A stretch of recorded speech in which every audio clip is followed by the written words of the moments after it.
As a psychic medium, I obviously find myself talking to dead people often, and on the other side of them is a loved one, of course, who is grieving them.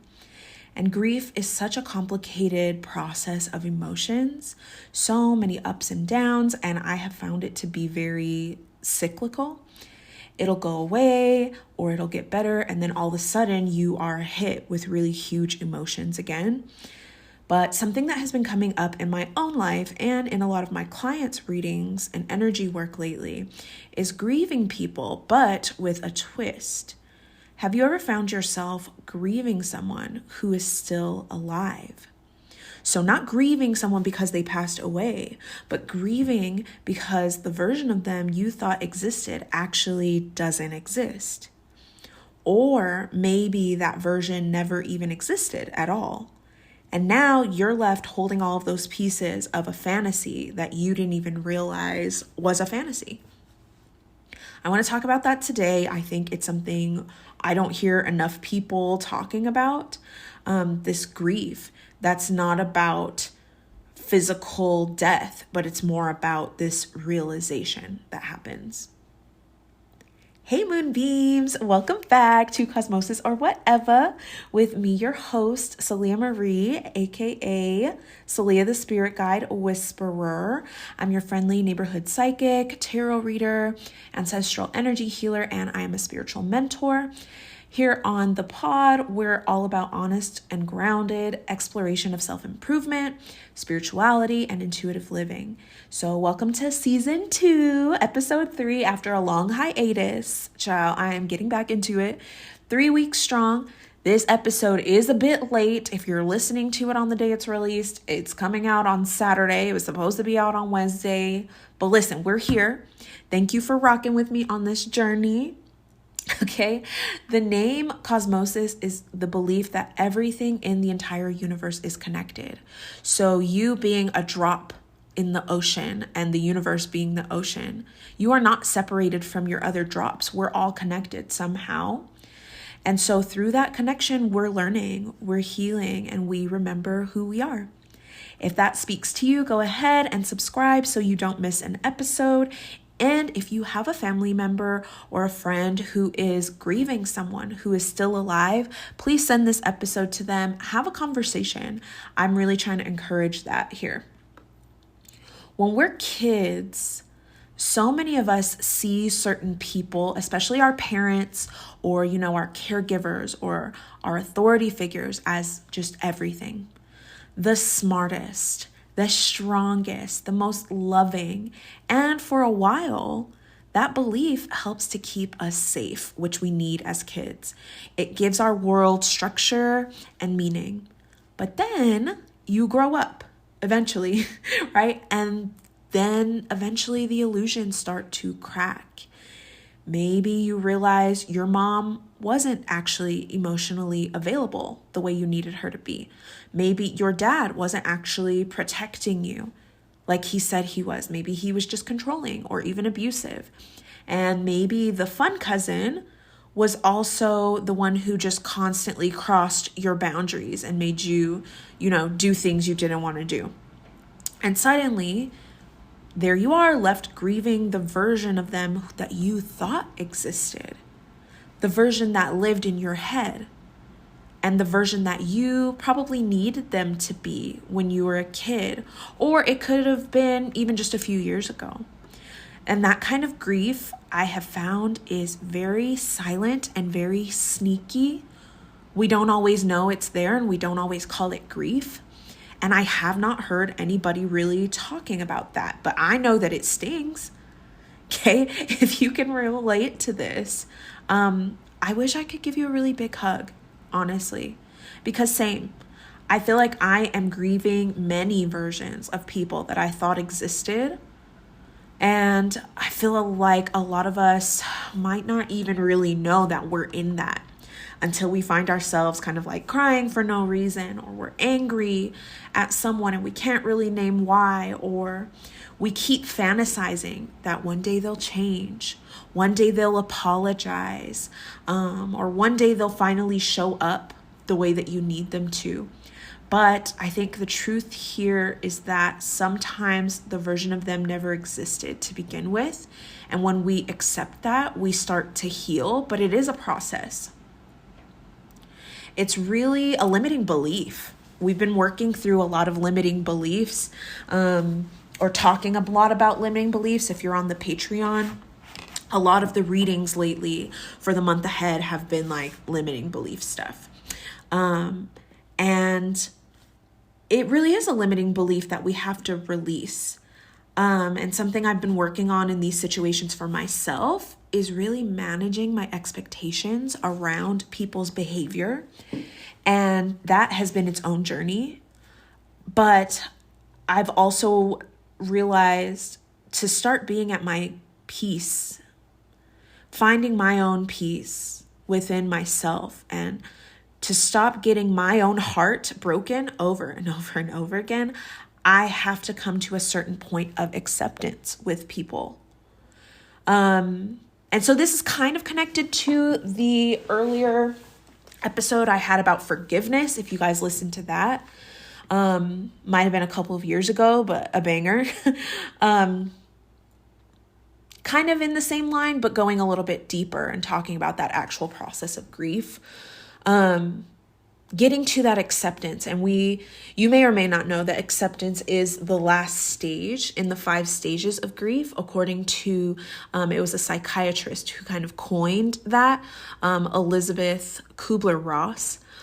But keep in mind that those steps of grief don't always go in order either. So it's a process, and it can be messy and it'll take time. But if you can get to a point where you're not constantly disrupted by other people's unexpected behavior, when it really is expected because it's a pattern and it's something they've been showing you all this time, then you can set good boundaries. And I feel like it is worth it, like I said, to protect your peace.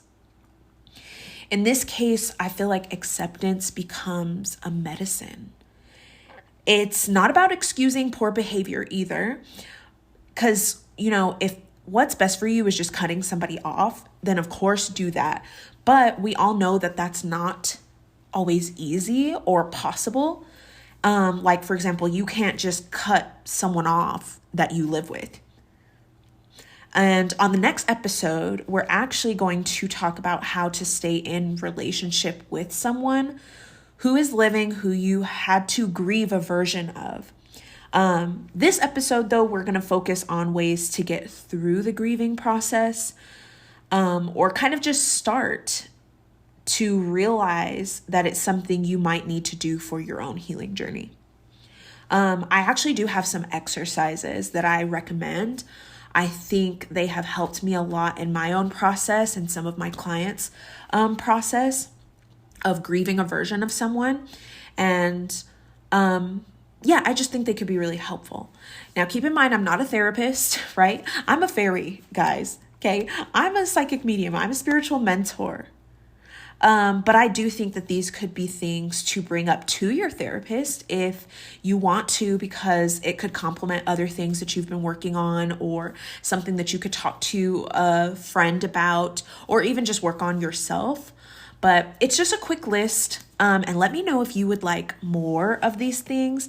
If you are on Spotify, you can actually leave me a comment and I will kind of see what the interest is around, diving deeper into this topic, because these things fascinate me.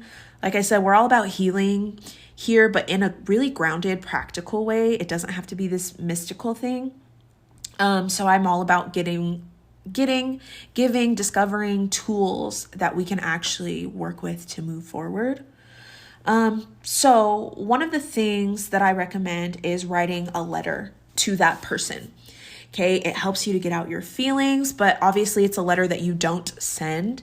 Okay, and I think not sending it helps to give you a sense of freedom and truth in what you're expressing, instead of feeling like, oh, well, I don't know what they'll think about this, or worried about their reaction, right? So say all the things that you wish you could say to them. Tell them what you believed about them. Tell them how that belief made you feel safe and how it may be hurting you now to hold on to that belief. And you can just end with whatever truth really helps you move on. Like something like, I still love you, but I release the fantasy. And I've actually done this before, but it actually, like with all of this coming up, it feels like I might need to do another round of it. Again, healing isn't linear. It's messy. It can be in cycles. And of course, new things have kind of like popped up for me. So definitely, I think my sign to kind of revisit it. Second one I have, naming the illusion. So this might seem kind of like duh, but again, if you didn't really know that you were even in this grieving process or that you needed to have this grieving process, this might not have been something that you've done already. But literally just naming the version of them or multiple versions of them that you're grieving. So for example, I'm grieving the version of my dad who I thought was my protector, right? Something like that. Naming it really gives you clarity, and it will help you to separate who that person actually is in real life from who you needed them to be or who you wanted them to be at any given point in time, right? You can go further and you can dive into your expectations versus your reality if you just want to make this like a list. You could do this like vlog style for my people who aren't really writers. If you prefer like being on camera or keeping a video diary, highly recommend that too. That works for a lot of my clients that I kind of like recommend these things to when we're diving into shadow work in like sacred insight sessions or something like that. But the key is to be honest. Be super, super honest with all of these things, and it may initially hurt. Keep that in mind, but it will help the grieving and healing process. Okay. Another one is to let your inner child grieve. Okay. Might also, again, be something that seems like, okay, well, duh, but again, I'm here to definitely help the people who don't realize this is something that could help them or that they were even in a grieving period. But if your grief happens to go back to childhood, which I think for a lot of us it does, even if we're grieving a version of one person like an ex or even a current partner, it could still be connected to themes of childhood. So let your inner child write a letter or write a letter for them, right? Communicate with your inner child. Draw a picture or say out loud, that wasn't fair. I deserved better. And even just me saying that out loud, I feel emotional. It's emotional work. And especially if maybe you didn't get that kind of validation as a kid, it is now your adult self's responsibility to validate yourself, right? With like a reparenting kind of vibe. Maybe that's something you never received. So now you can do it for yourself, and maybe that is meant to be part of your healing journey. Another thing, and again, we'll dive deeper about this one in the next episode, which is due out on Wednesday, fingers crossed, hello. But building boundaries. Sometimes we really want to cut people off, but in some cases, whatever it may be, it's more just about shifting your expectations instead of ending the relationship.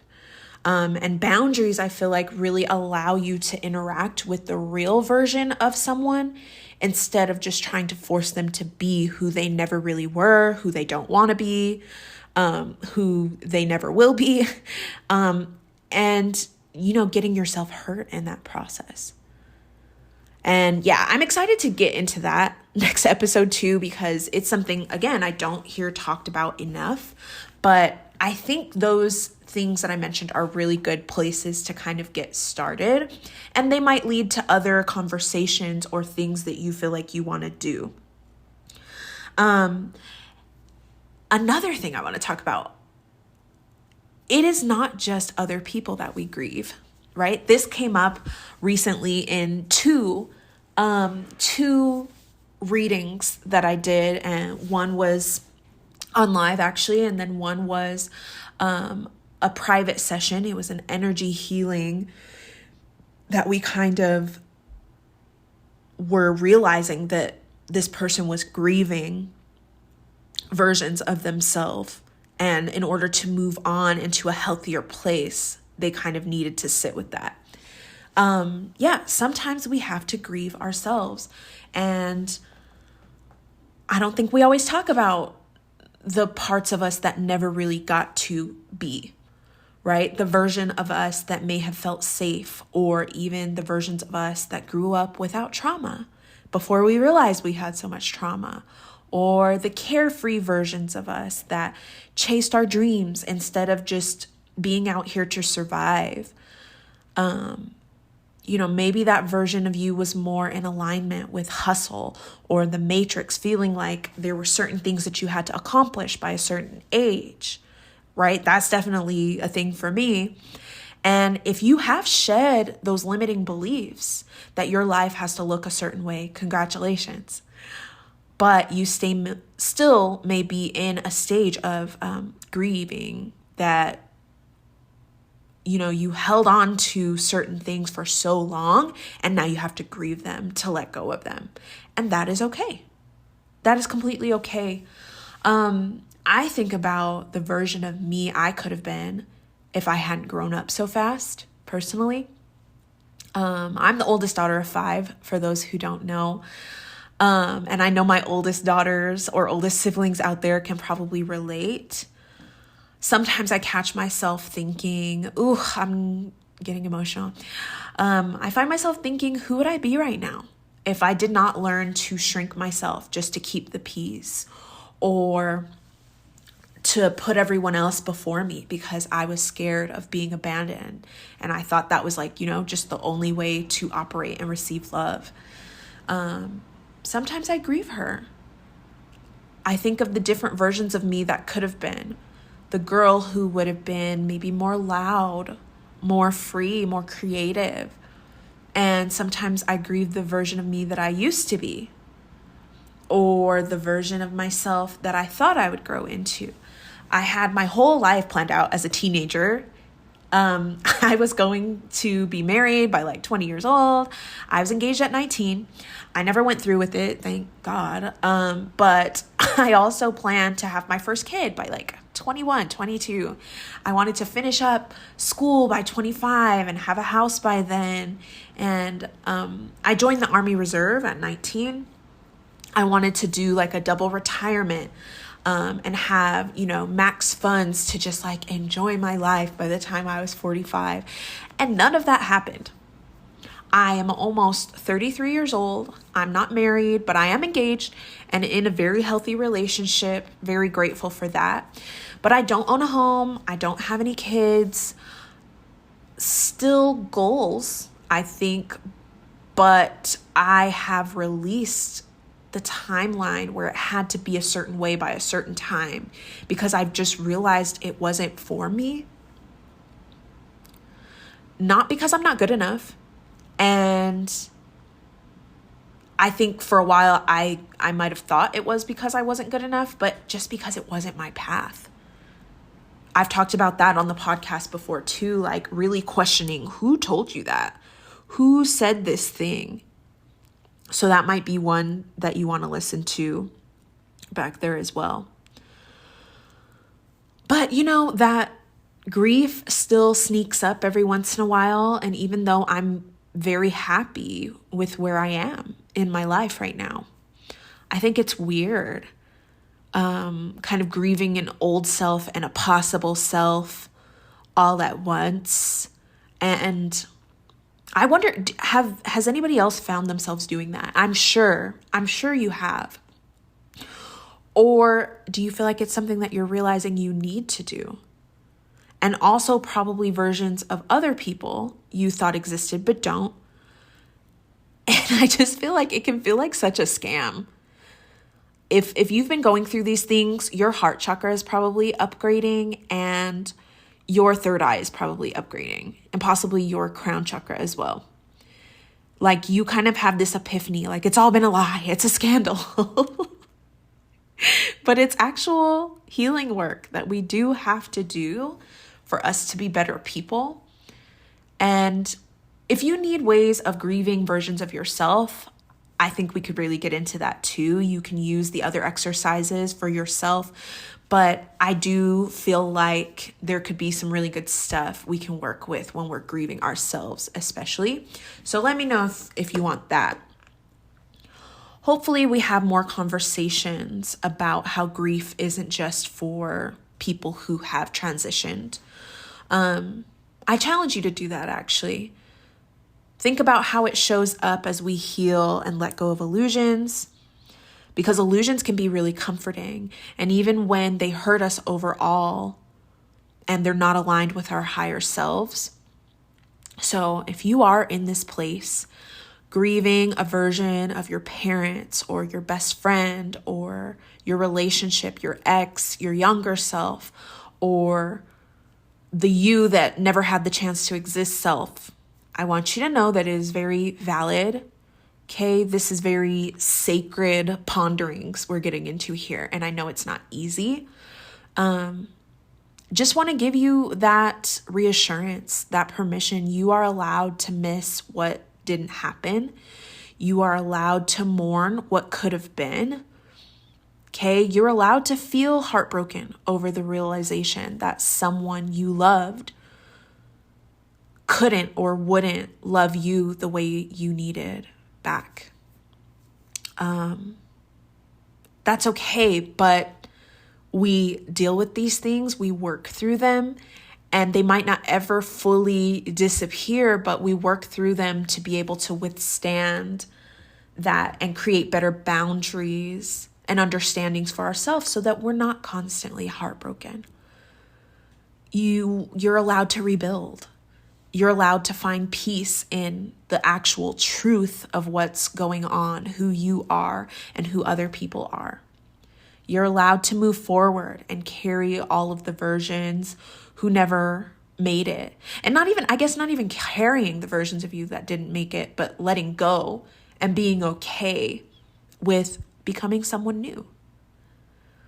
I will say it a million times, grief is not linear. It spirals. It can be messy, right? When I think of grief, I think of it in like scribbles almost. And you might grieve the same version of someone over and over, like waves, or even yourself. But some days you'll feel peace, and other days you will feel angry, you will feel rage.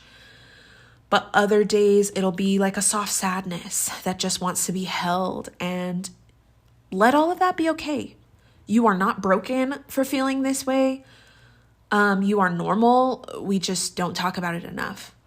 You are healing, which is a journey, and it is well worth it to find that peace and that healing.